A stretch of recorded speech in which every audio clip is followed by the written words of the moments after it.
house. And that was the reason why industrial houses were not allowed into banking thereafter. But what we have found now in the last couple of years is that business house really need not have a bank. If they have a non-bank financial company, they can do many activities that a bank can do and yet deploy those funds for their benefit, divert it through all their various companies for their own gain or for any kind of wrongdoing. So the purpose of separating the industrial houses from the financial sector, which earlier consisted of banks, now that whole policy purpose has got defeated when you have industrial houses doing quasi-banking through their NBFC. So the funds are coming into them through this indirect way. Because the NBFCs in turn mainly raise their funds from banks. That means bank depositors' funds are now flowing into NBFCs and then they get channelized into that particular industrial house. So it results in a very fast development. And that was what bank nationalization in 1969 was done to prevent. But we are now seeing a whole change in that, and because of that, the NBFCs have come into the picture. Another thing, when you have these NBFCs, and what we have seen here is that the related party transactions, a lot of these, what Cobra Post has documented, has come through related party transactions.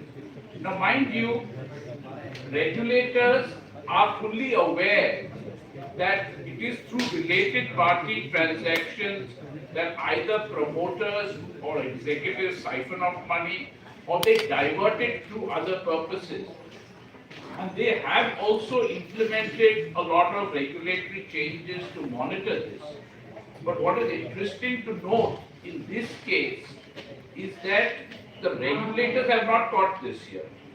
It is Cobra Post which has gone and done all this and through unpublished information. So in essence, despite the regulator tightening up on related party transactions, we are seeing these kind of transactions take place. And therefore, it is extremely important to monitor related party transactions. So, in essence, what it shows is that if, and mind you, this is all being done when everything is kind of digitalized, so it's very easy to monitor. Now, while you are monitoring the small individual transactions, suppose you and I go to a bank and deposit, say, more than, say, 70, 80,000 rupees in cash, immediately the bank will ask for an explanation. It may be even tagged off to some, get a query from the income tax department. But what we are finding is that when very large entities are doing it, nothing is raised. And only an independent outside party has to point it out, and then we have to see what, if ever, any investigation is done. So then what is the purpose of digitalizing this entire process if you're only going to monitor the small person's transactions while you're going to allow the larger entities to do these transactions? They are not going to be monitored. This is something which has to be brought out in a democracy. And finally, what we are seeing is that no one, even in a company, when such transactions are done, especially a listed company, you have multiple internal processes. You will have their internal audit. You will have the external auditor. You will have their audit committee. And the audit committee consists of non-executive directors and independent directors. Now, if these transactions are happening and it is not raising an alarm bell, and the group has a very prestigious name, now you speak to a bankers also, they're very happy with dealing with the Murukappa companies, they regard them very highly. The credit rating also gives them, I think the top one, they get I think A1 plus rating. And by and large, there's no doubt that it is a financially very sound group. But when you see such transactions happening and nobody is raising any red flags, so then what is the point? Why are all the checks and balances failing when you've introduced so many structures and mechanisms actually to control this?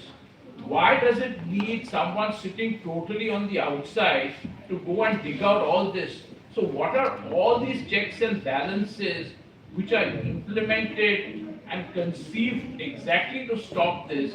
Why are all these things happening? And most importantly, why is it happening in such a blue chip corporate business house? Because that to me is a great worry.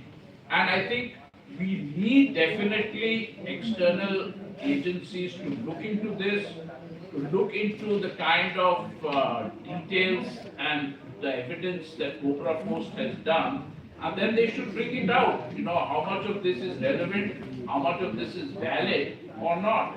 I think this is what is extremely important. And now I'll hand it over to somebody on the other panel.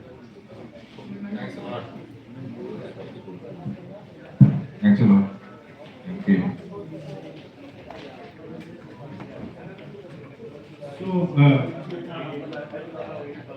So, as my Vedra just told you, there is a